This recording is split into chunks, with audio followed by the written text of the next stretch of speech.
এই বিষয়টি একটি বড় প্রশ্ন তোলে। একজন সাম্রাজ্য বিস্তারে ব্যস্ত তাবৎ বিশ্বের শাসক এমন একজন মানুষ কিভাবে এত দ্রুত অসুস্থ হয়ে পড়লেন, এবং কেন এই তথ্য এত বছর ধরে গোপন রাখা হলো? এর উত্তর লুকিয়ে আছে মঙ্গল রাজনীতির এক গভীর কৌশলে।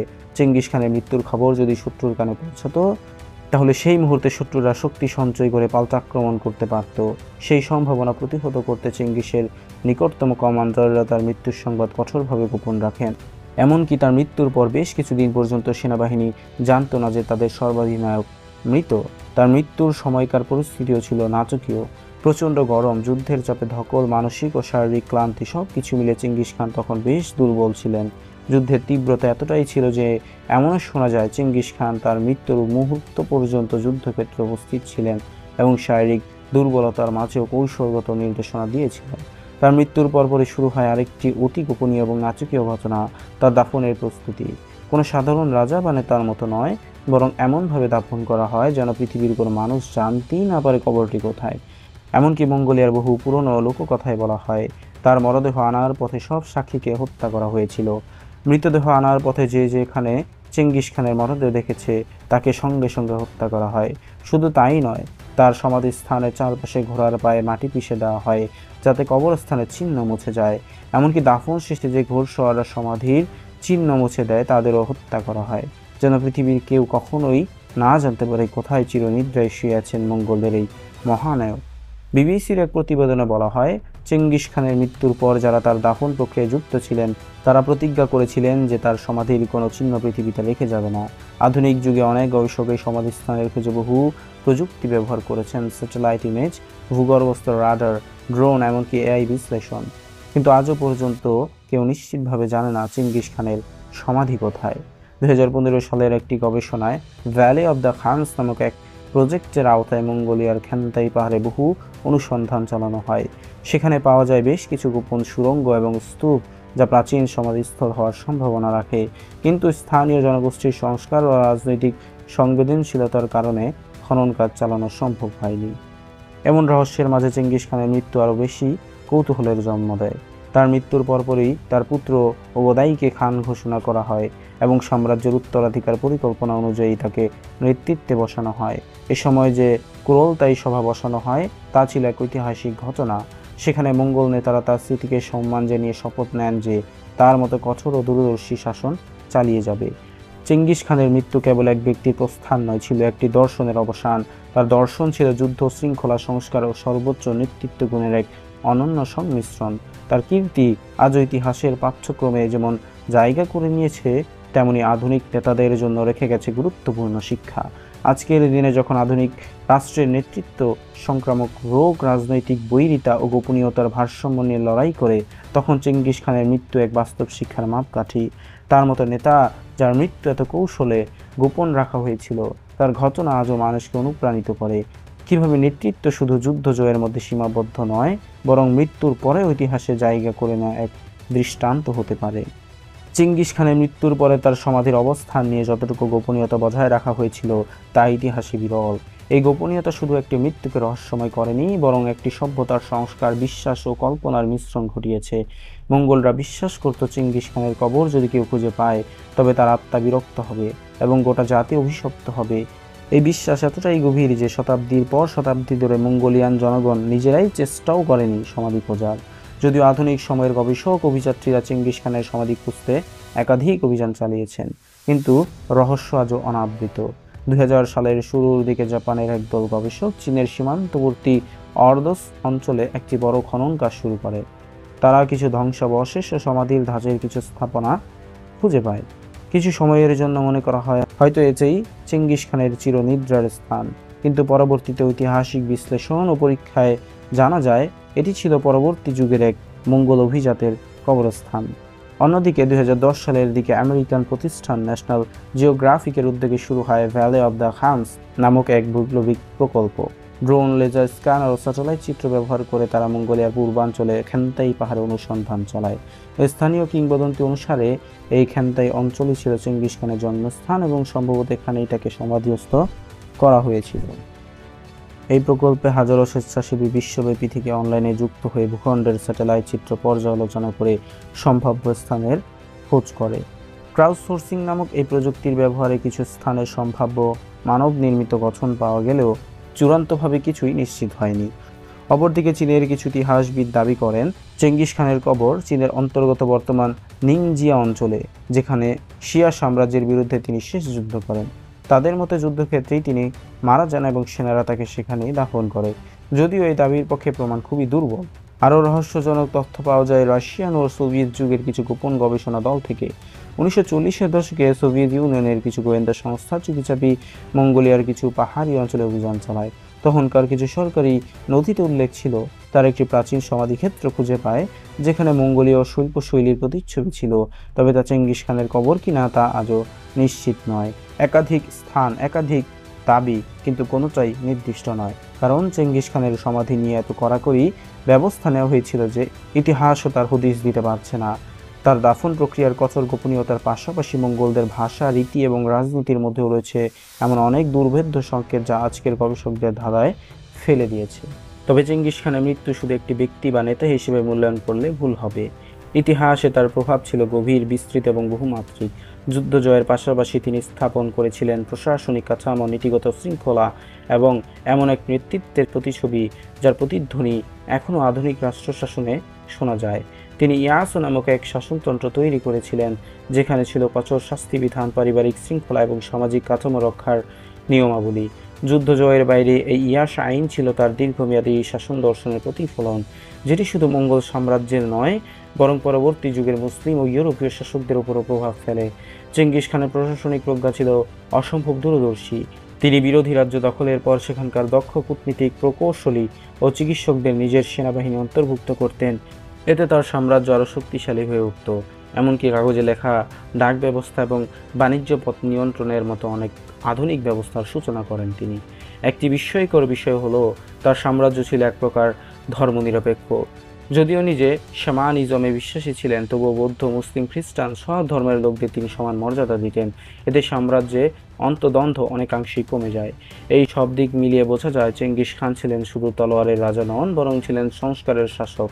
তাই তার মৃত্যু এবং তার পরবর্তী ঘটনাবলী যতটা ঐতিহাসিক, ঠিক ততটাই তার রাজনৈতিক ও সাংস্কৃতিক ব্যাখ্যার বিষয় বটে। চেঙ্গিস খানের মৃত্যুর পর একটি দুঃসাহসী প্রশ্ন সামনে আসে: কে হবে এই বিশাল সাম্রাজ্যের উত্তরসূরি? তেমনি উঠে আসে রাজনৈতিক কৌশল আর নেতৃত্বের কৃতিত্বের হিসাব নিকাশ। চেঙ্গিস খান জীবিত অবস্থায় উত্তরাধিকার সুনিশ্চিত করতে কিছু ব্যবস্থা নিয়েছিলেন। তার 4 পুত্রের মধ্যে ওগদেই খানকে পরবর্তী কুয়েজ খান বা মহা খান হিসেবে মনোনীত করেন তিনি। এটি ছিল চেঙ্গিস খানের রাজনৈতিক দূরদর্শিতার আরেকটি প্রমাণ। ওগদেই খানের আমলে চেঙ্গিসের গড়া সাম্রাজ্য তার শীর্ষবিন্দুতে পৌঁছে যায়। ইউরোপ থেকে চীন পর্যন্ত এই সাম্রাজ্যকে পরিচালনা করতে ওগদেই তৈরি করেন একটি কেন্দ্রীয় প্রশাসনিক কাঠামো, যেখানে স্থানীয় গভর্নরদের নিযুক্ত করে রাজ্য পরিচালনা হতো। তিনি প্রতিষ্ঠা করেন কারাকোরামকে মঙ্গল সাম্রাজ্যের রাজধানী হিসেবে। কারাকোরাম শুধু রাজনৈতিক কেন্দ্র ছিল না, বরং সাংস্কৃতিক ও অর্থনৈতিক কর্মকাণ্ডের প্রাণকেন্দ্র হয়ে উঠেছিল। ওগদেই এর অধীনে মঙ্গল বাহিনী ইউরোপের ভেতর ঢুকে পড়ে। 1241 সালে হাঙ্গেরি ও পোল্যান্ডের গুরুত্বপূর্ণ শহরগুলোতে আক্রমণ চালায় তারা। ইউরোপ তখন কাঁপছিল মঙ্গলদের পদধ্বনিতে। কিন্তু হঠাৎ করে 1241 সালের শেষের দিকে ওগদেই খানের মৃত্যু ইউরোপের জন্য স্বস্তির নিঃশ্বাস হয়ে আসে, কারণ মঙ্গল সেনারা তখন ফিরে যেতে বাধ্য হয় পরবর্তী উত্তরসূরি নির্বাচনের জন্য। চেঙ্গিস খানের নাতি কুলতন এরা বিভিন্ন অঞ্চলে নিজেদের শাসন কায়েম করে। হলাগু খান পারস্য মধ্যপ্রাচ্য দখল করে গড়ে তোলেন ইলখানাত। চাঘাতাই খান মধ্য এশিয়া নিজ শাসন প্রতিষ্ঠা করেন, আর বাচু খান গড়েন গোল্ডেন হোর্ড নামে পরিচিত ইউরোপীয় শাখা। প্রত্যেকটি উপসাম্রাজ্যের ভেতর ছিল স্বাধীনতা, তবে নীতি ও আদেশে তারা মানত কুয়েজ খানের নির্দেশ। এই সাংগঠনিক কাঠামো চেঙ্গিস খানের দৃষ্টিভঙ্গির ফসল ছিল, যদিও পরবর্তীকালে এই সমন্বয় ভেঙে পড়ে। কালের আবর্তে আলাদা আলাদা শাখাগুলোর মধ্যে সংঘর্ষ শুরু হয়। ধর্ম, সংস্কৃতি আর অভ্যন্তরীণ রাজনীতির পার্থক্য তাদের ধীরে ধীরে দুর্বল করে দেয়। চেঙ্গিস খানের উত্তরসূরিদের মধ্যে সবচেয়ে উল্লেখযোগ্য একজন ছিলেন কুবলাই খান। তিনি চেঙ্গিস খানের পুত্র এবং চীনের ইউয়ান সাম্রাজ্যের প্রতিষ্ঠাতা। কুবলাই খান বৌদ্ধ ধর্মে প্রভাবিত ছিলেন এবং চীনা প্রশাসনিক ধাঁচে সাম্রাজ্য চালাতে আগ্রহী ছিলেন। তিনি চীন জয় সম্পন্ন করে পুরো দেশকে নিজের রাজ্যের অন্তর্ভুক্ত করেন। বেইজিংয়ে রাজধানী স্থাপন করে চীনের ইতিহাসে নতুন একটি অধ্যায় শুরু করেন। কুবলাই খানের আমলে মঙ্গল সাম্রাজ্য এক নতুন সাংস্কৃতিক যুগে প্রবেশ করে, চীনা স্থাপত্য, সাহিত্য, প্রযুক্তি মঙ্গল সমাজে প্রবেশ করে। ইতালীয় পর্যটক মার্কো পোলো কুবলাই খানের দরবারে কয়েক বছর কাটিয়ে ফিরে গিয়ে লিখেছিলেন the travels of Marco polo নামক বিশ্বখ্যাত ভ্রমণ কাহিনী। এই বইয়ের মাধ্যমে পশ্চিমা বিশ্ব প্রথমবারের মতো মঙ্গল ও চীনা সভ্যতায় বিস্ময়কর বিবরণ পায়। কিন্তু এই সকল জৌলুসের আড়ালে ছিল দুর্বলতা, বিচ্ছিন্নতা, অভ্যন্তরীণ প্রতিদ্বন্দ্বিতা, মঙ্গল শাসকদের মধ্যে ঐক্যের অভাব, বহিরাগতদের প্রভাব এবং স্থানীয় বিদ্রোহের কারণে একে একে উপসাম্রাজ্যগুলো ভেঙে পড়ে। ইউয়ান সাম্রাজ্যকে চীন থেকে উৎখাত করে মিং রাজবংশ ইলখানাত ভেঙে পড়ে। পারস্যের নতুন রাজনৈতিক শক্তির উত্থানে গোল্ডেন হোর্ড ধ্বংস হয় তাতার ও রুশ অভ্যুত্থানে। চেঙ্গিস খান ইতিহাসে যেমন এক ভয়ঙ্কর যোদ্ধা হিসেবে চিহ্নিত, তেমনি তিনি ছিলেন সংস্কারক, সংগঠক এবং নেতৃত্বের আদর্শ উদাহরণ। তার মৃত্যু যেমন এক রহস্য, তেমনি তার উত্তরাধিকার বহন করেছে সভ্যতার বহুদূর। চেঙ্গিস খানের মৃত্যু নিয়ে গবেষণা যেমন চালিয়ে গেছে বিজ্ঞানীরা, তেমনি ইতিহাসবিদদের মনোযোগও বরাবরই ছিল তার চরিত্র বিশ্লেষণে। কেউ তাকে দেখেছেন এক নিষ্ঠুর রক্তপিপাসু দানব হিসেবে, যিনি লক্ষ লক্ষ মানুষের মৃত্যু ঘটিয়েছেন। আবার কেউ কেউ তাকে দেখেছেন সময়ের চেয়ে বহু অগ্রসর এক নেতা রূপে, যিনি প্রশাসন, বাণিজ্য, ধর্মীয় সহনশীলতা এবং ন্যায় বিচার প্রতিষ্ঠা করে গেছেন এক বিশাল ভূখণ্ড জুড়ে। আধুনিক ইতিহাসবিদেরা যেমন জ্যাক ওয়েদারফোর্ড তার বই Genghis Khan and the making of the modern ওয়ার্ল্ডে তুলে ধরেছেন চেঙ্গিস খানের ইতিহাসবাচক দিকগুলো, যেমন বর্ণ, ধর্ম, বর্ণ, জাতি নির্বিশেষে সুযোগ প্রদান, চীনা প্রযুক্তি ও চিকিৎসাশাস্ত্রের প্রসার, কাগজে লেখার সংবিধান চালু, এমনকি ডাক ব্যবস্থার বিকাশ। জ্যাক ওয়েদারফোর্ড লিখেছেন, চেঙ্গিস খান যদি আজকের পৃথিবীতে থাকতেন তবে তিনি হতেন একজন আধুনিক রাষ্ট্রনায়ক। অন্যদিকে চেঙ্গিস খানের নাম উচ্চারণ হলে মধ্যপ্রাচ্য, মধ্য এশিয়া বা চীনের অনেক জনগোষ্ঠীর মনে জেগে ওঠে ভয় আর ঘৃণার ছাপ। কারণ এইসব অঞ্চলেই মঙ্গলের আক্রমণে বহু শহর ধ্বংস হয়েছে, লক্ষ লক্ষ মানুষ প্রাণ হারিয়েছে। বাগদাদের মতো শহর, যা একসময় পৃথিবীর জ্ঞান চর্চার কেন্দ্র ছিল, সেটিও পুড়ে ছাই হয়ে গিয়েছিল তার বংশধরদের হাতে। ফলে এই নেতাকে নিয়ে মতভেদ যেমন রয়েছে, তেমনি ইতিহাসের মূল্যায়নও রয়ে গেছে দ্বৈততা। চেঙ্গিস খানের একটি বড় বৈশিষ্ট্য ছিল ধর্মীয় সহনশীলতা। তিনি নিজের সমান ধর্মাবলম্বী হলেও বৌদ্ধ, মুসলিম, খ্রিস্টান এবং নেস্টোরিয়ানদের সমানভাবে সুযোগ দিয়েছিলেন। শাসিত অঞ্চলগুলোতে তিনি কৌশলগতভাবে ধর্মের স্বাধীনতা নিশ্চিত করেছিলেন, যাতে বিরোধ না বাড়ে এবং বাণিজ্য প্রসার লাভ করে। এই বিষয়টি তাকে অন্য সমসাময়িক সেনাপতিদের চেয়ে ভিন্ন করে তোলে। চেঙ্গিস খানের জীবন ও মৃত্যু নিয়ে প্রচুর সাহিত্য ও কল্পকাহিনী রচিত হয়েছে। ইউরোপীয় সাহিত্যে তাকে কখনো দেখা হয়েছে এক অভূতপূর্বের দানব হিসেবে, আবার কখনো রহস্যময় বীর রূপে। রাশিয়ান, পার্সিয়ান ও চীনা সাহিত্যে তার চরিত্র আরও বহুমাত্রিক। কেউ লিখেছেন তাকে নৃশংস ঘাতক হিসেবে, কেউ দেখেছেন একজন বিচারক ও শাসক হিসেবে, আবার কেউ একজন ঐশ্বরিক নেতার প্রতিহু হিসেবেও কল্পনা করেছেন। সমসাময়িক মঙ্গল কবিতা ও লোককথায় চেঙ্গিস খানকে বলা হয় নীল আকাশের সন্তান।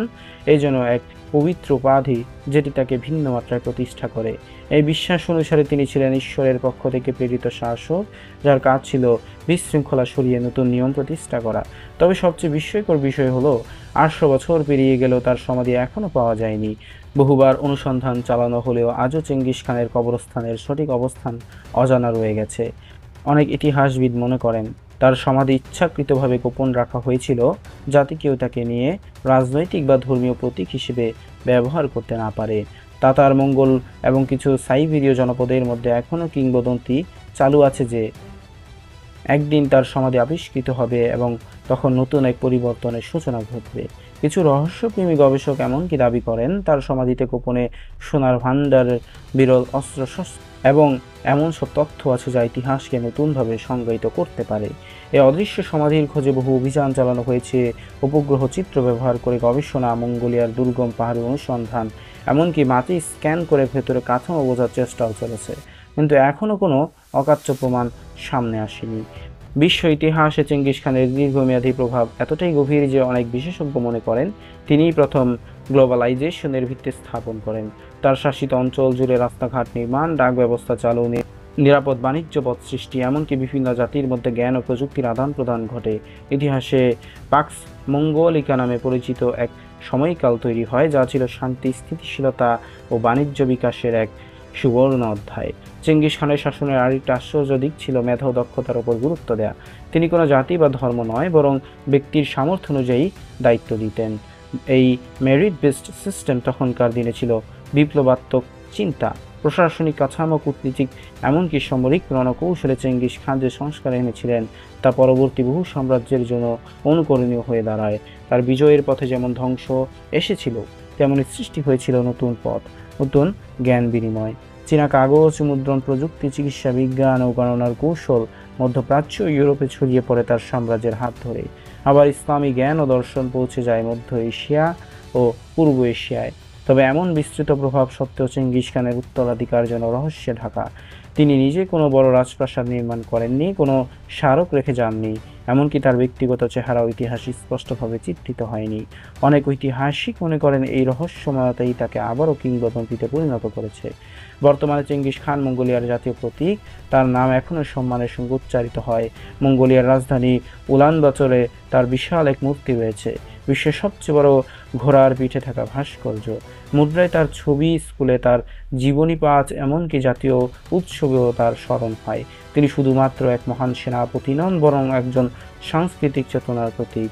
তবে পশ্চিমা বিশ্ব, মুসলিম বিশ্বের একাংশে তার নাম আজও ভয় ও ধ্বংসের সঙ্গে জড়িত।